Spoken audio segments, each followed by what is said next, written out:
Welcome, everyone, and thanks for joining us today for Animation Nation, Finding Hope After Loss in Children's Media. I'm Michelle Sugihara, Executive Director of CAPE, the Coalition of Asian Pacifics in Entertainment, where we focus on changing representation from the writer's room to the boardroom, ultimately affecting what you watch in your living room. 2020 has been a challenging year in so many ways, but it has also heightened the resiliency and generosity of the human spirit. As the world turned to media for solace, for education, and for entertainment, perhaps for the first time in such a concentrated way, we are reminded of the power and responsibility of media.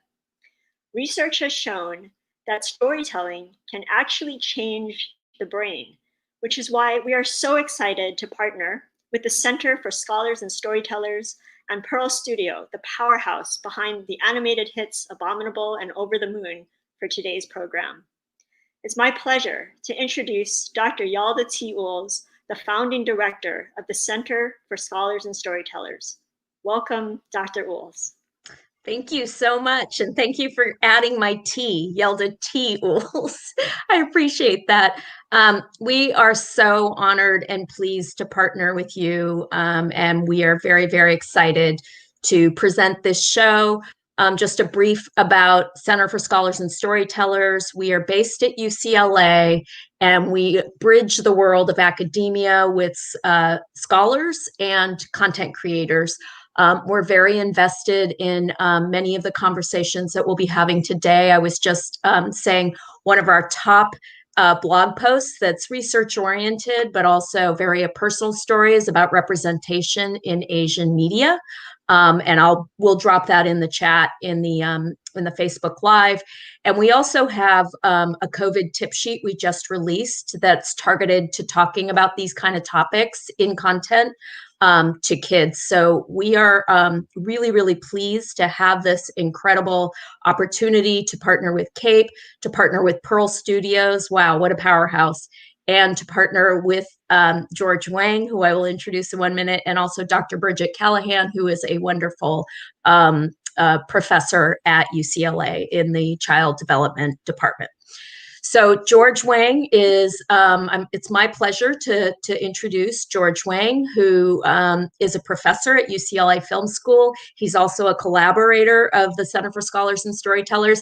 And George and I both started our careers out at Sony. He was an assistant. I was a creative executive. And he went off to do movies, and I went off to be an executive. And then somehow we both magically ended back at UCLA.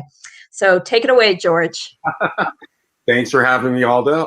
Yeah, it's sort of, we can't shake that sort of assistant executive relationship. She told me to be here. I said, yes, sir. But anyways, no, it is a distinct pleasure to be here, being a member of CAPE and both contributor to Center for Scholars and Storytellers. Yeah, I'm really proud to be here, even though, Michelle, I'm afraid my dues may have lapsed, so I will cut you a check after this is all over. But welcome tonight to Animation Nation, where we will be discussing finding hope after loss in children's media. And tonight we have two, really great guest speakers who are going to be talking to us about that. First up is Dr. Bridget Callaghan, who is an assistant professor of psychology at UCLA, and she studies how early life experiences can influence interactions between mental, and sorry. Oh, I should probably turn that off. Sorry. Really, I'm good at this moderating thing. Oh God, y'all, this is gonna kill me. Anyway, so Dr. Callaghan studies how early life experiences can influence interactions between mental and physical health across development. Also joining us tonight is Justinian Huang, who is the head of development at Pearl Studios. Even though we have the same last name, we're not related, as far as I know. So, I think we might be having some issues with your audio, Justinian. Getting some feedback. Sorry. A second.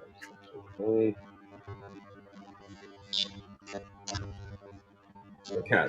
We'll see if we can sort it out as we go. But so Justinian is the head of development at Pearl Studios, and at Pearl, Justinian leads a team that oversaw the historic co-production of not only Kung Fu Panda 3, but of last year's holiday hit, Abominable. Ooh, that was a mouthful. And also the most recent Netflix hit, Over the Moon. So welcome, Justinian. Welcome, Dr. Callaghan.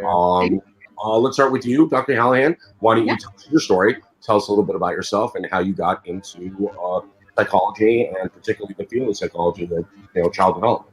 Yeah, absolutely. So firstly, thanks for having me. This is a really fun opportunity. I've been in psychology for many, many years now. I started off my career really trying to look at child development and all of its complexity. And so I've been really interested in trying to understand how parent-child relationships in particular, and the types of experiences that children have early in life, particularly tough and difficult experiences, how they influence children's functioning across the lifespan. So I work with kids from 2 years of age all the way to 18 years of age and their parents, and I'm really happy to be here tonight to talk about really these incredibly important issues, which is child functioning at the moment, and particularly in the time of COVID. So thanks for having me. Yeah, thanks for being here. Okay, let's turn to you, Justinian. So yeah, how'd you get involved in movie making, entertainment business?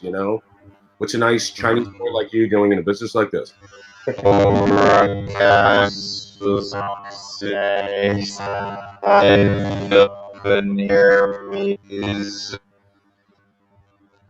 I think we're still having audio issues. Yeah.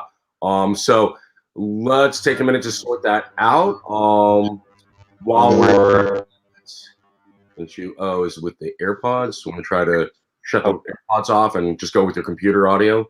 Let's see about. There we go. Nice. Yeah. Yeah. That works great. You're coming in loud. A really good joke, and now I have to say it again. That's all right. It doesn't sound Nobody as funny. heard It's it. just to me. Come on. I said I'm finally around doctors, so my family can be very proud of me. No, yeah. Doctor. What's your professor at a college where they start calling you doctor for some reason? But Bridget, I feel better.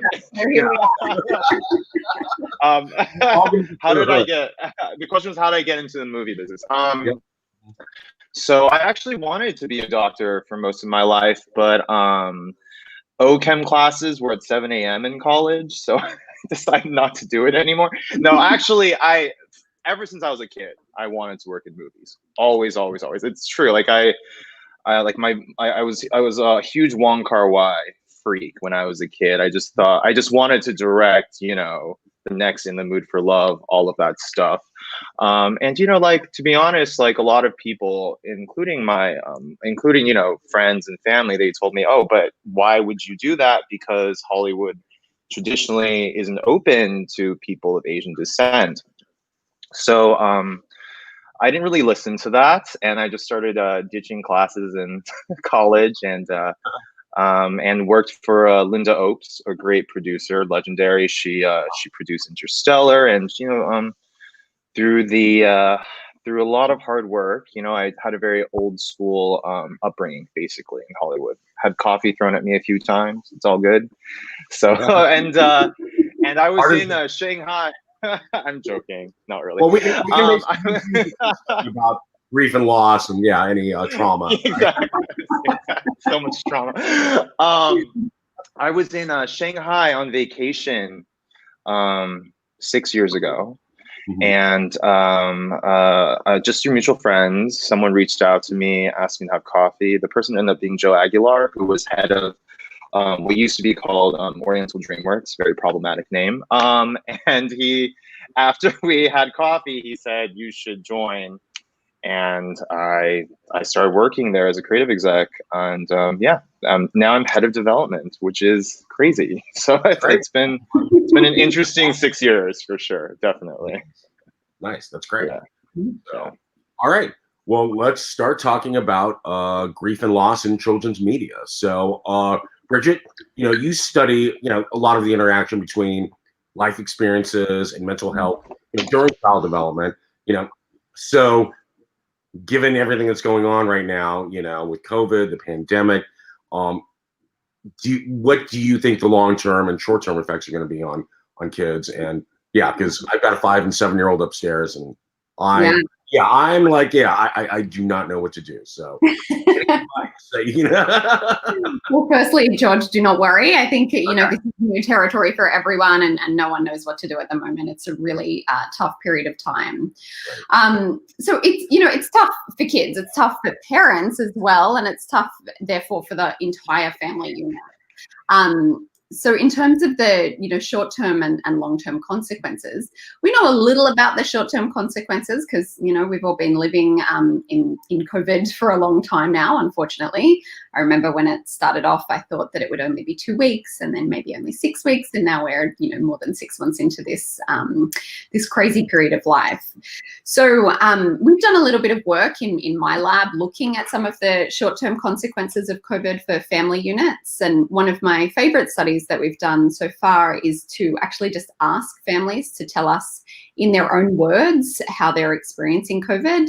Now, this is not something, I call myself a quantitative psychologist, which means I like to give surveys and get back like numbers. So this was a really interesting new endeavor for me to actually, work with written passages of information, but it was so rich, and I really loved hearing about all of the different experiences that parents and children were having. And a lot of it was really tough. Like, kids were really struggling. Kids are really struggling at the moment.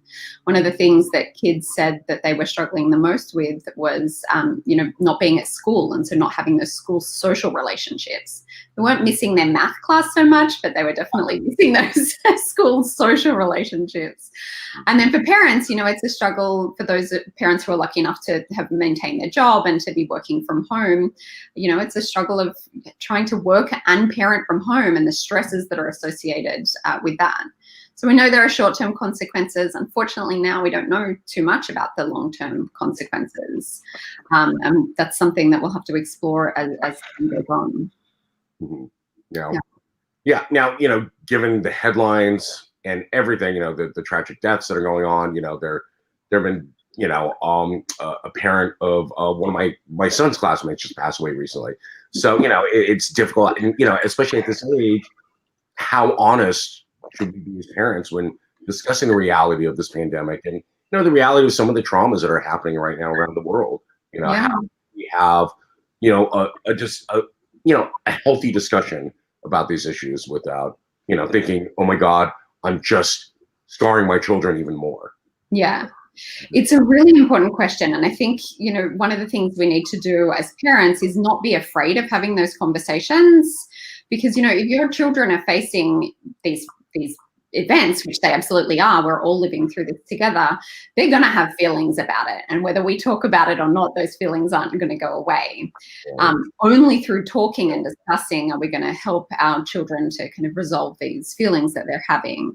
So the first thing I would say is to definitely not shy away from conversations about COVID with children. And the first thing I would do is to just open up a really simple dialogue to try and understand what it is that your children are taking away from this experience. So what are their perceptions of COVID? What are their misperceptions of COVID? What are they afraid of? And, within that, we might find that children are potentially making having some ideas that are not supported, that are not, things that we can help them to correct. So misinformation that we can help correct. So there's many things that we can do beyond that. So like once we open up that conversation, once we're kind of correcting their understanding of things, we can then give them some concrete ways of moving forward. So we can firstly validate their feelings. So, if they think that half the world is going to die, that's a really scary thing. So we can validate that, and then we can help correct that and provide reassurance. So reassurance coming from parents is really, really important. Mm-hmm. Yeah. So saying things, like there are lots of adults who are working really hard all the time to try and get us a vaccine. There's a vaccine on the horizon. Those are important messages for children to hear from their parents. Okay. So yeah, I think parents really need to recognize what important, powerful emotion buffers they are for children. It can be really important. So my approach of just basically, slamming off the TV whenever the news is on with is not the right strategy, is what you're telling me. So I think Especially a horrible dad.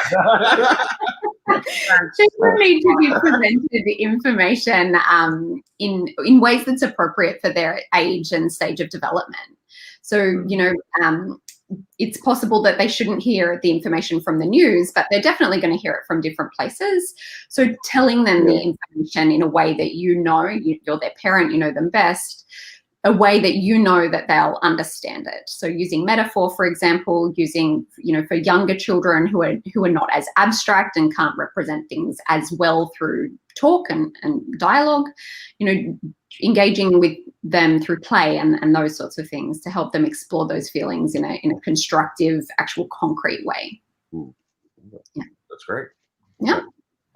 So if you're just joining us, welcome to the live stream of Animation Nation. We're discussing finding hope after loss in children's media. We're going to turn now to Justinian, and let's talk about some of the work you do at Pearl. So, you know, you know, the world around us and, you know, all the trauma that's going on, you know, how do you creatively, you know, account for a lot of these issues when you're developing films for children? Well, you know, before I started at Pearl, I never had worked in quote unquote children's media before.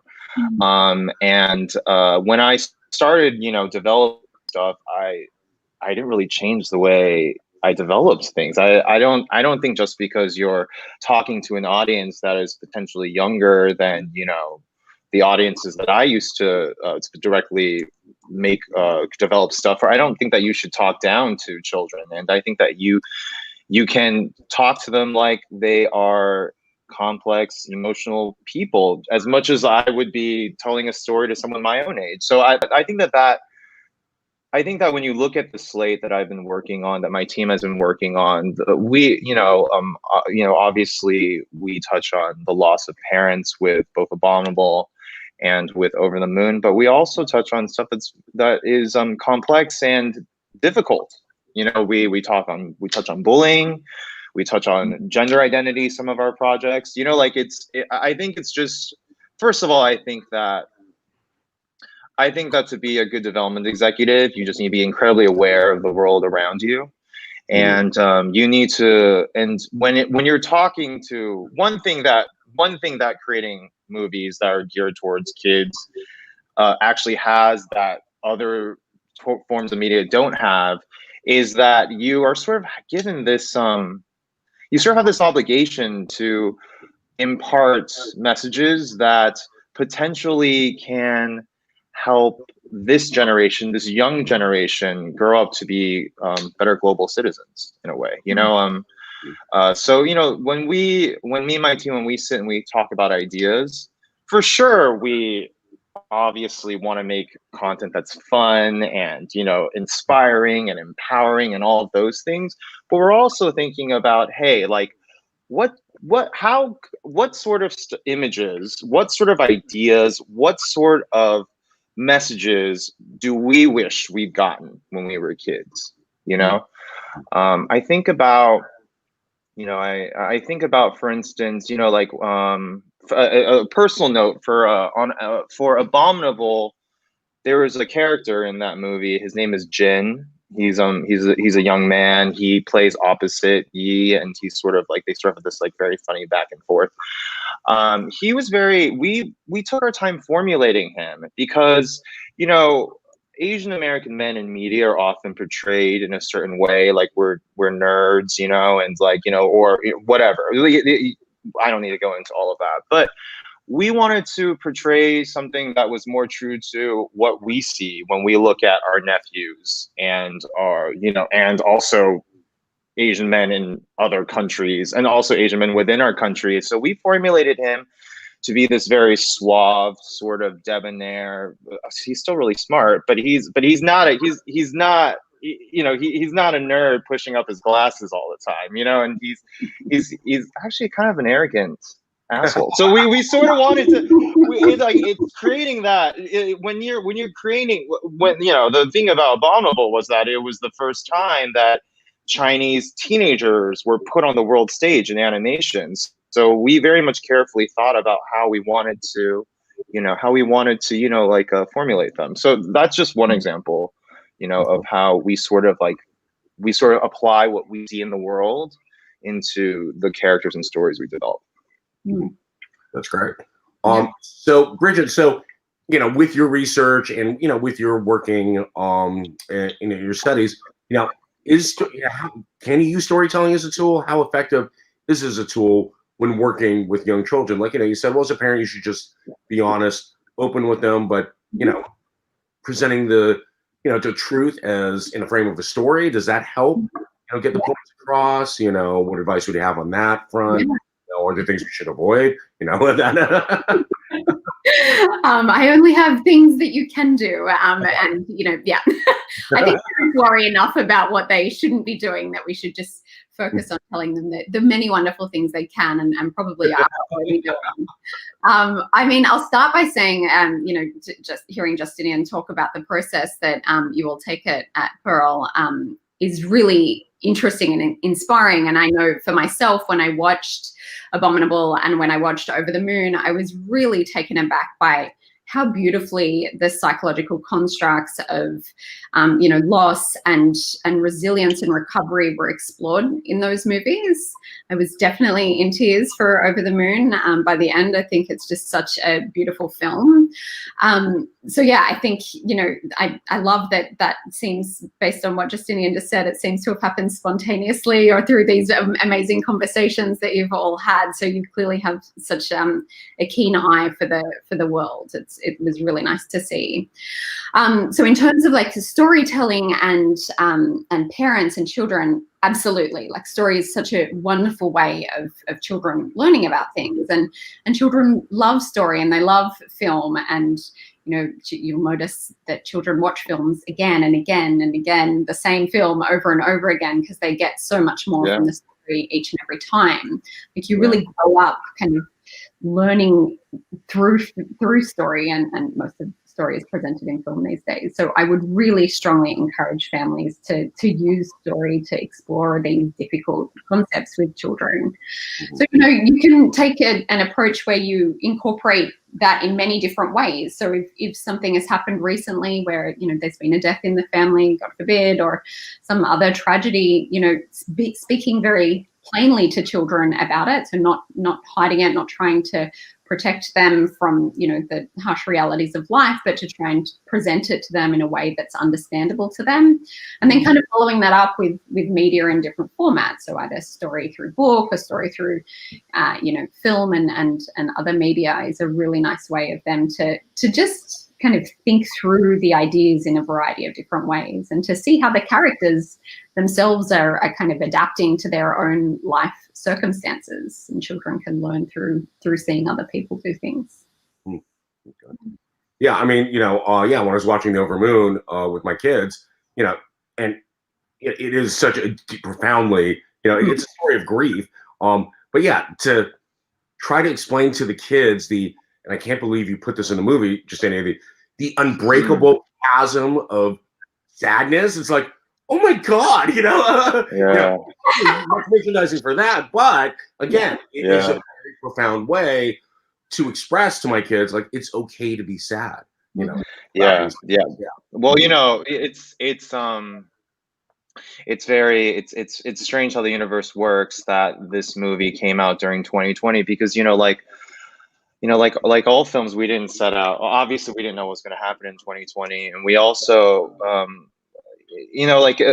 to give you a little background about that movie, so Janet Yang, it was very traditional the way it all came about. Janet Yang came to our studio in Shanghai, and she pitched this beautiful story about a girl who flies to the moon to meet this moon goddess, right?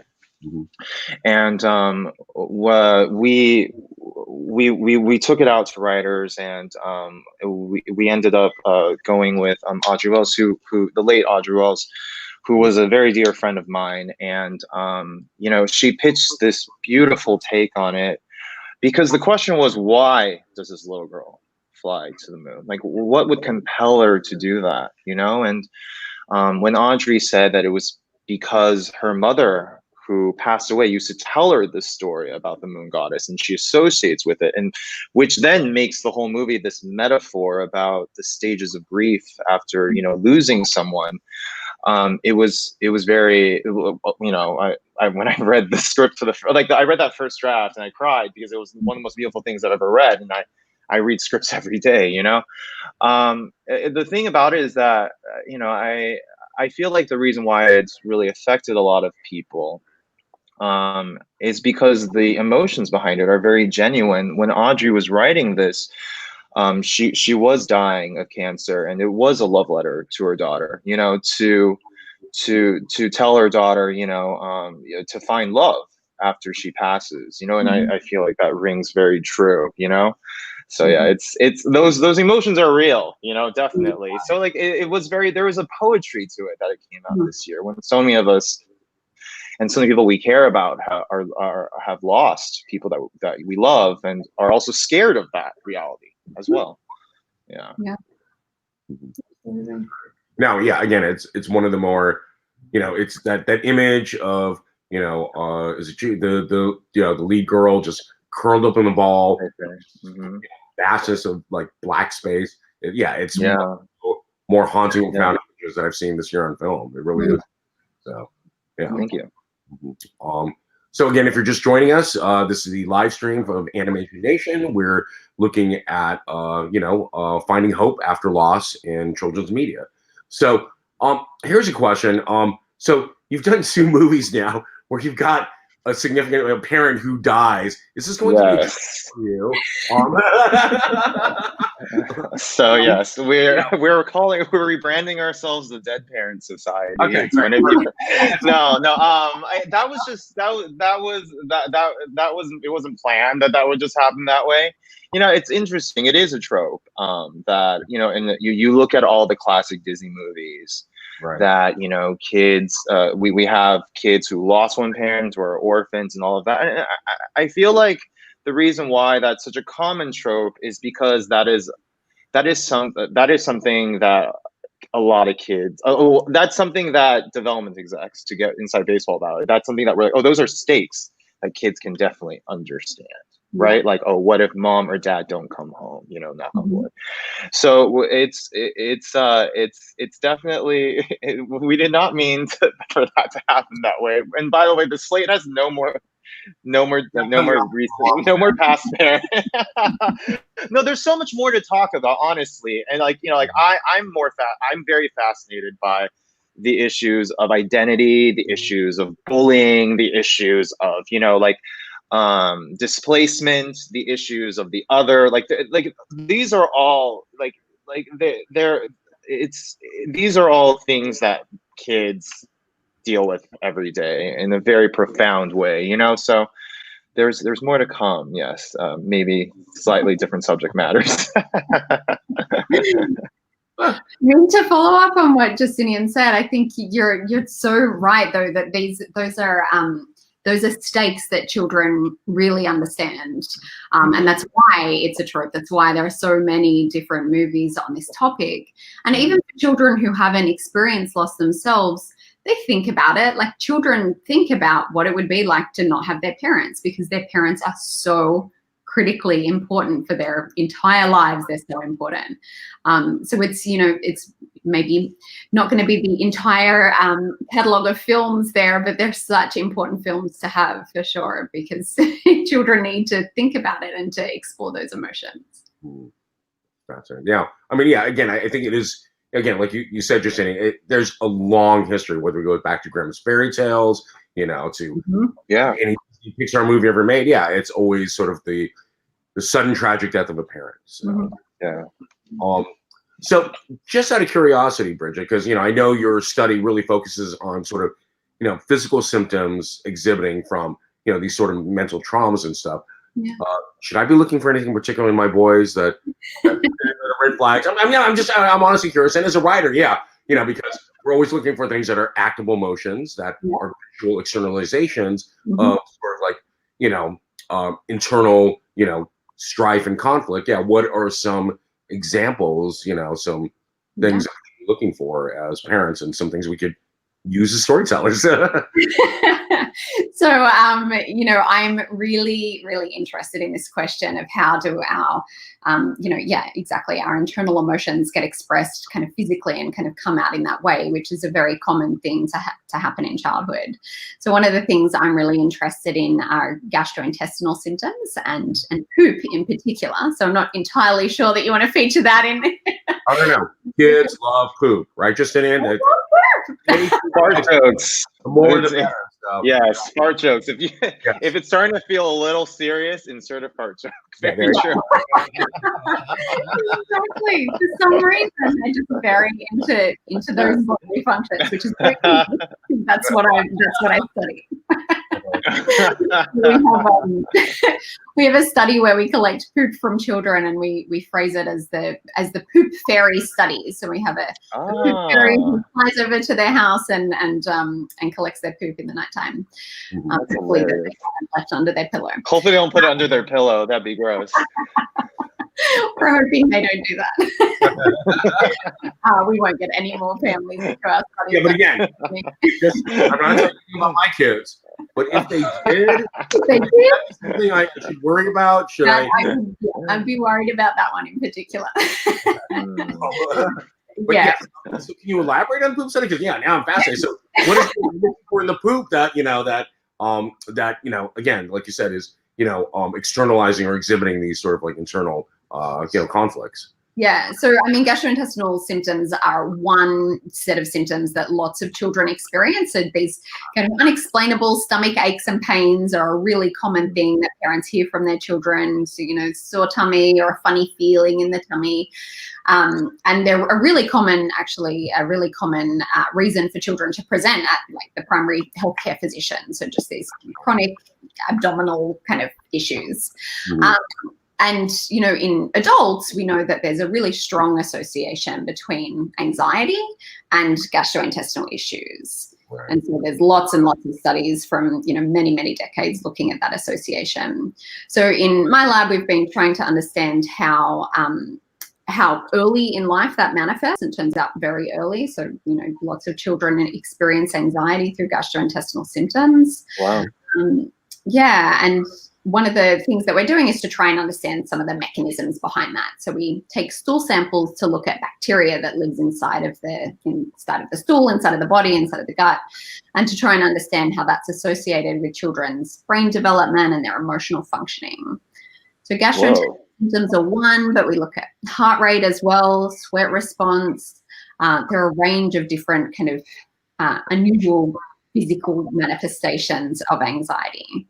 So I think the most important thing to look for with kids is if the things are unexplainable. If they keep recurring and they don't seem to be particularly explained by anything, then it might be a good time to start thinking about some emotional issues that might be causing those types of symptoms. Okay. Yeah. Wow. All right. So poop. Yeah. So Justinian, check it. Poop fairy. My next. I know. Hey, don't tell anybody.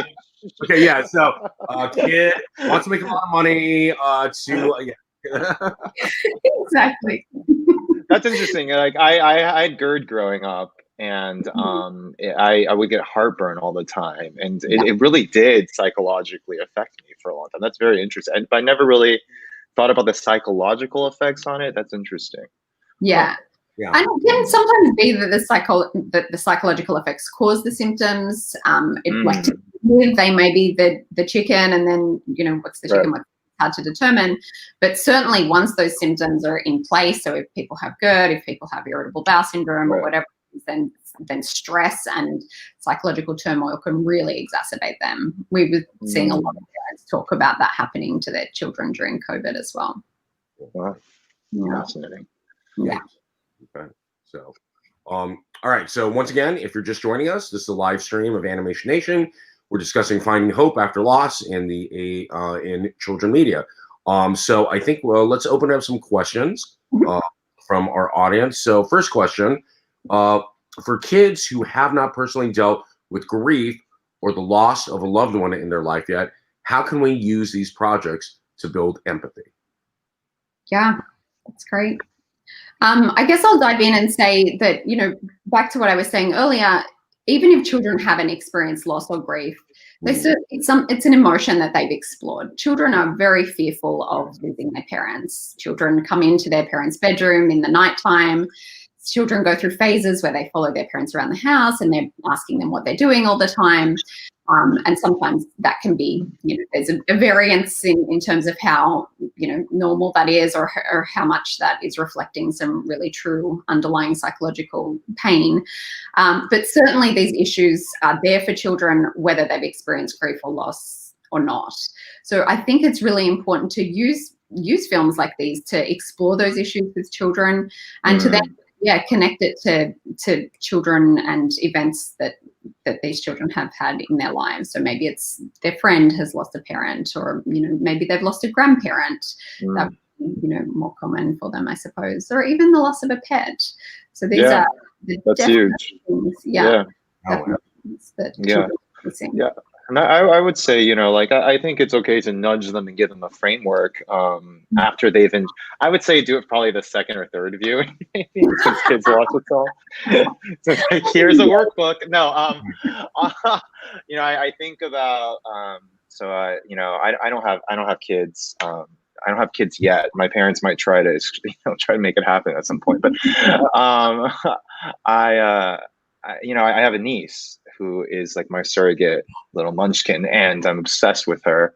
And, about the third or fourth viewing of Moana, I was saying to her, I was like, isn't it great how Moana doesn't need a man? There isn't a man to rescue her, and that there isn't a romantic love interest or any of that, and, I just sort of was nudging her in that, being like, look, this young woman was so empowered, and like she kicks ass and she ends up saving the god at the end and everything. She saves the world at the end. And I was like, you don't ever need anyone, a man, to tell you blah, blah, blah. Right. She might, who knows? She might end up being a lesbian. Who knows? But, you get my point. Like, it's nice to give for me, I think it's helpful to give that framework to kids, and it's sort of like nudge them in that direction where you're like, hey, these are some of the themes that this movie is trying to say. And yeah, it's a good activity, right? It's like watching with purpose. Yeah. Well, here's a question. So in development, Justinian, how do you balance that against sort of, the need to entertain, the gags, the jokes, the laughs, do you ever think that there's a bridge too far, a line that, okay, no, that's too much. That might when it becomes infotainment. There's,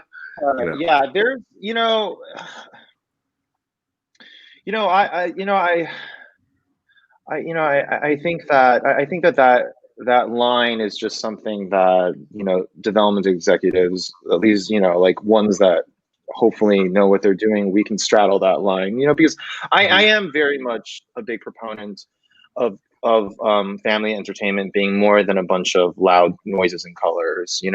Those movies make a lot of money, for sure, but it's not something that I would personally want to make. And it's I think the reason why, despite the fact that I never expected to end up in family entertainment, the reason why I've done okay is because today's topic's a little serious, but I'm actually just a very immature brat, so just like really tapping into that energy whenever I'm developing is very helpful as well.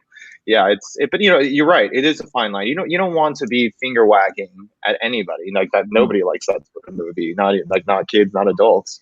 So yeah, it's something you just sort of learn. There's a little finesse to it for sure. Yeah. So again, using the example of Over the Moon, was there ever any pushback on, oh my God, the unbreakable chasm of sadness is just too sad? Can we really go that deep, that dark with? I know. Is there ever any discussion about it, or do you all recognize that children are sophisticated enough as audiences, and they need that emotion? They need to feel that in order to empathize with these characters and what they're going through. Was there definitely? I think it was definitely the latter, and just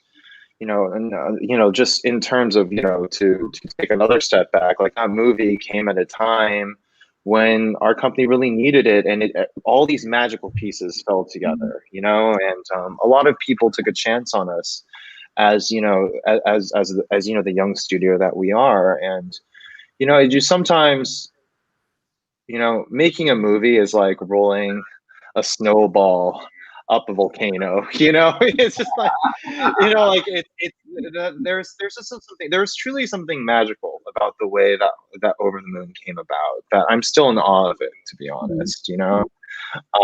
So, you know, I don't think we questioned it. I think we were just like, these emotions are true, these emotions are genuine, and we're gonna go with them, you know. Nice. All right, let's take another question. Is there any research that shows which age media most impacts children slash adolescents? So, Bridget, I'm going to turn that over to you. Yeah, we might have to bring Yalda back in here for. Well, Yalda will actually be the best person to answer this. But I'll say that both children and adolescents, so across the entire spectrum, there's lots of evidence that media in different formats. You know, obviously it depends on the age of the child and exactly what developmental stage they're at. But there's lots of data to show that across the developmental spectrum, media plays a really important role. And I mean, media plays a really critical role as adults as well. Like, George, you're talking about the unbreakable chasm of sadness. Like, that's intense, and that's probably affecting you. No, I was like, I just want to curl up in a fetal ball, you know, in the dark. And so I'm like looking at my kids, going, you know, what are they feeling? Yeah, which is why City's like, was that too much? Because yeah, it was really profound for me. So you know, I can't imagine what, you know, my little kids are going through either. But and it's hard. Like, maybe they're not affected by it as much as you, because they probably haven't had as much sadness in their life as you have, hopefully, because you're older and you've been through more. And so I think, you know, certainly the things that affect us at different stages of our lives really depend on our memories, our past experiences, but certainly media is really critical for all stages of development. It's a really effective tool at getting messages across. As you know, I'm preaching to the choir here, you obviously know this, but certainly childhood and adolescence is a really prime time for the messages that are in this media to kind of sink in for kids. So following up on that, so Justinian, Pearl, is there an age range that you try to target, or is it just, you know, project by project basis, or you're just looking at story and, you know? You know, there's not really, I think it is projects to projects for sure. You know, I think that there's a timelessness for our first two films where they just feel so classic in some ways, that they're truly family entertainment. You know, I will say that it does seem, to get a little inside baseball again, like it does seem like animation is now starting to trend towards more edgy topics, more edgy content, all of that stuff. And you know, like, you know, we like to grow with the industry and the way the industry is growing. So yeah, I mean, like, but looking at the slate, the one thing about the Pearl slate is that, you know, I think that every project really is its own ecosystem, you know, and there are some that are quite edgy and, you know, potentially might, you know, feel more PG-12, you know, and there are some that are very classic as well, and, you know, are some even potentially even homages to, you know, the stuff that we grew up with. So, you know, like it's a mixed bag, basically. Yeah. So again, if you're just joining us, this is the live stream of Animation Nation, Finding Hope After Loss in Children's Media. We're here with Bridget Callaghan, who's a doctor of developmental psychology at UCLA, and Justinian Huang, who's the head of development at Pearl Studios, who gave us the movies Abominable and Over the Moon. If you have any questions, please go ahead and type them in the comment section, and we will take them. So our next question, are there any special considerations that we should take when developing or writing children's media? Should we even take any special considerations? And I think this goes back to what you were saying, Justinian, about not talking to the audience, you know? Yes. Yeah. Just treating them as people, as an audience, period. Yeah, pretty much. Yes, I would say, yeah, and you know, also just I don't know, I like this is just elaborating what I said earlier. You know, you have to try to tell yourself, wow, someone in this audience might be the next Kamala, right? Or, you know, like it's sort of a gift to be given this platform where you're speaking to a generation. adolescents and kids, you know. So just it's something I take very seriously, for sure, and I'm very chuffed that I'm given this opportunity as well, for sure.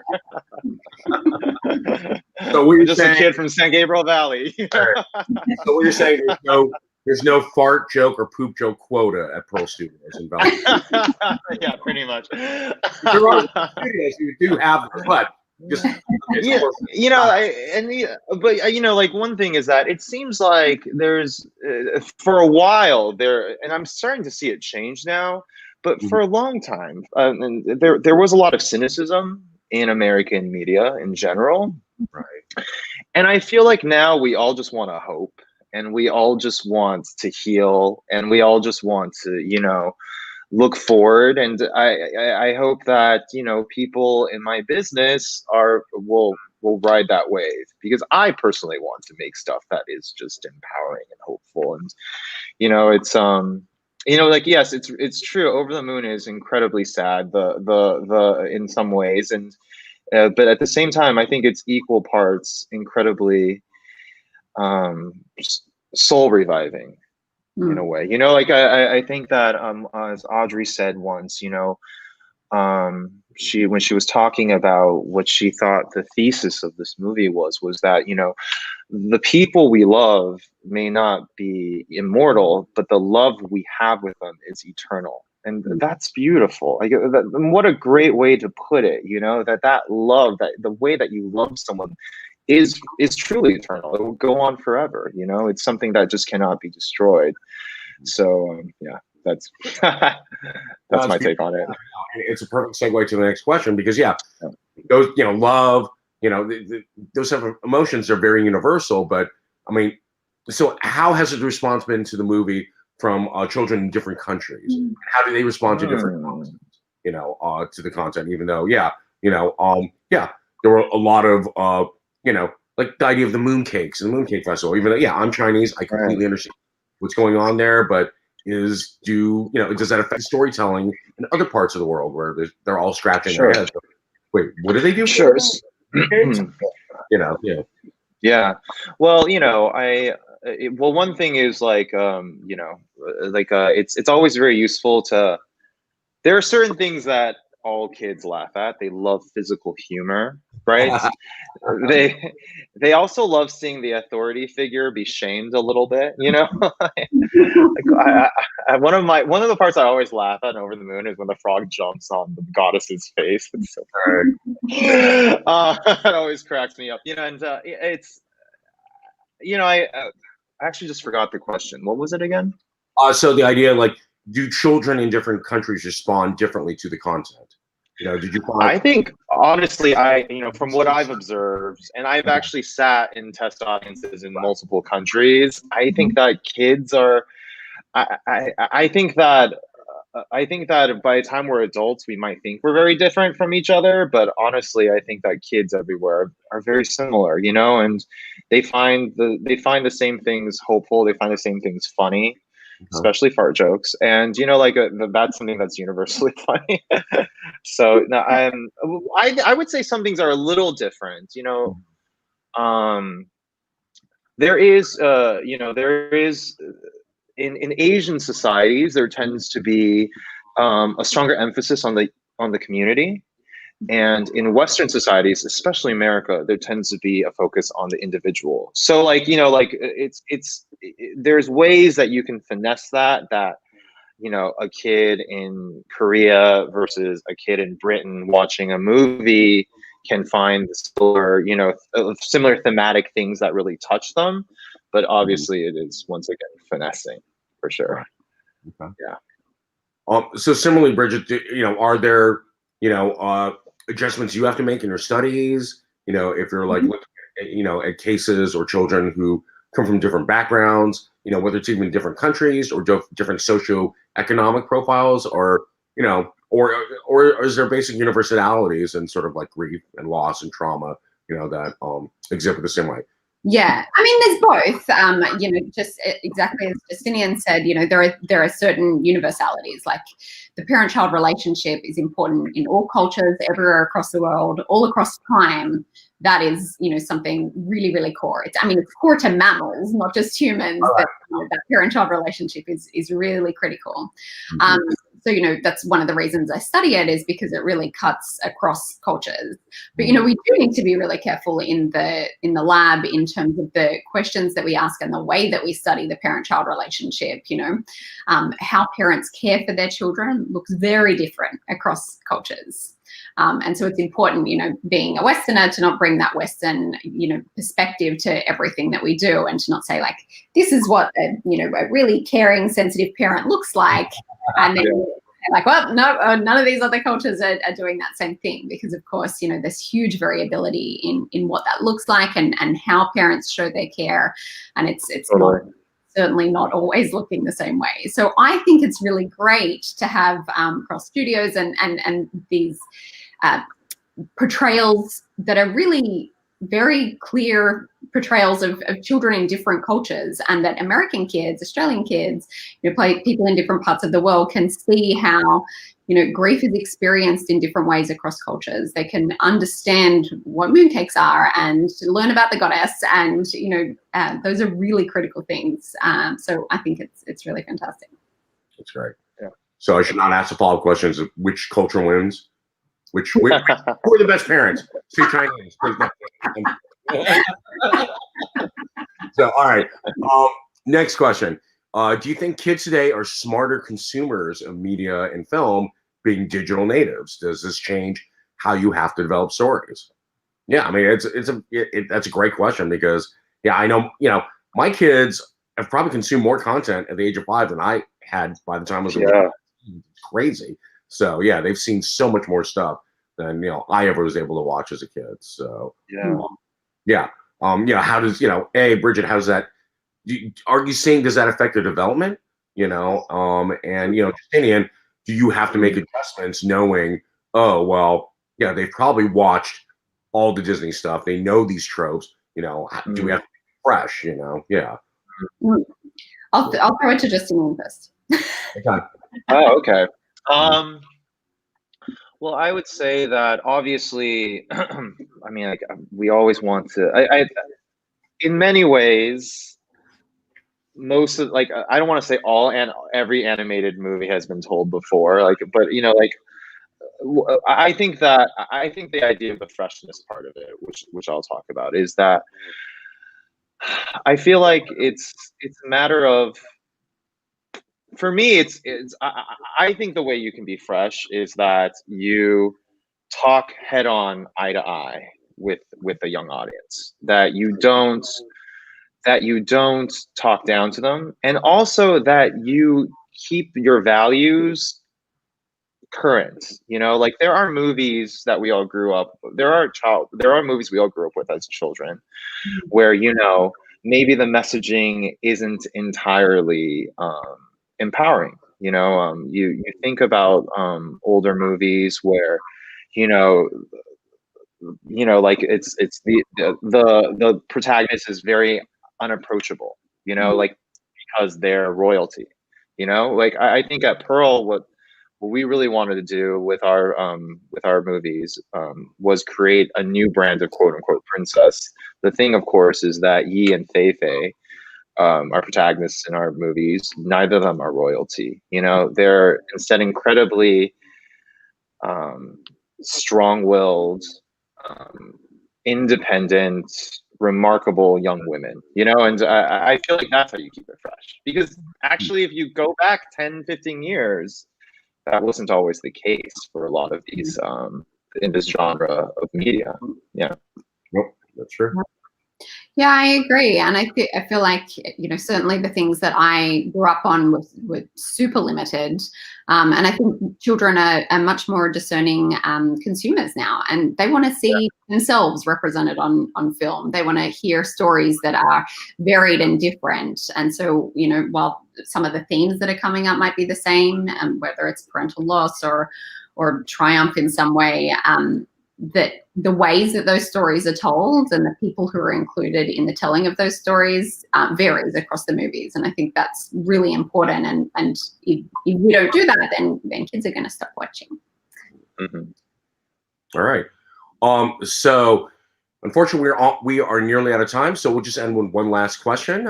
So personally, for each of you, what were your favorite movies as kids, and do you think those movies affected, sort of your worldview as an adult? Were they important in your development as the person you are now? Yeah. I'll dive in because Yes, as please. soon as that question comes up, I know exactly what it is. And mine was Fern Gully. Did I The last I Dracula. love Fern Gully. Mhm.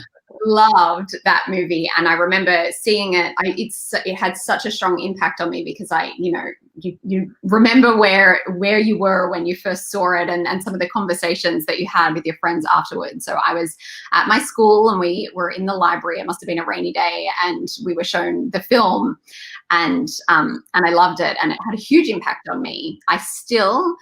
Anytime my husband is brushing his teeth and he leaves the tap on, I like rush in there and turn the tap off. And, and every time I do that, I think of Fern Gully. And, I think those are really important messages to give to kids. So that's mine. I'm interested in hearing what yours is, Justinian. I love the Goonies. That was like my favorite. I love the Goonies, obviously because there was representation. Like Short Round from Indiana Jones was in it, which was awesome. But I also I don't know. I love adventure movies with crazy set pieces. What can I say? I still do. Yeah, for sure. And probably a second place to choose an animated movie. I always loved The Fox and the Hound because I was a very emo kid, and that's one of the few animated movies that doesn't sugarcoat the ending, and it had a very profound, beautiful ending where they don't end up being best friends. They end up, accepting who they are and parting ways. And it was, but still at the end, he saves his life. And yeah, it's just, I still get goosebumps about it. I love that movie. And yeah, for sure. Now you see why I developed movies like Over the Moon, George. All right. Makes it, it makes a cause effect there that you can trace. So nice. So, all right. Well, sadly, we are out of time. So I'm going to bring Michelle back up for some final last words. Oh, Michelle, you're muted. Got to turn on. There you go. Haha. Thank you for that great conversation. I learned so much, and I wish we could keep going so that I could listen to you all night. But I just really want to thank everyone for attending. I want to thank the Center for Scholars and Storytellers and Dr. Yalda T. Wools, Pearl Studio and Justinian Huang, Professor George Huang, Dr. Bridget Callaghan, behind the scenes, my right hand, Jess Ju, as well as Jenna Signorelli from Center for Scholars and Storytellers. We also have a survey. If you could please fill that out, that helps with our grants, and that also just helps keep programs like this free. Also, if you are willing, I know that if you're willing and able, yesterday was Giving Tuesday. If you are able to donate to both CAPE and the Center for Scholars and Storytellers, we have the information down below. And George, CAPE is no longer a membership organization, so there are no dues. So you're off there. Yay! I'll still write a check though. I'll cut a check tonight. so appreciate your participation today, all of you, and thank you very much for tuning in. Have a great holiday season, and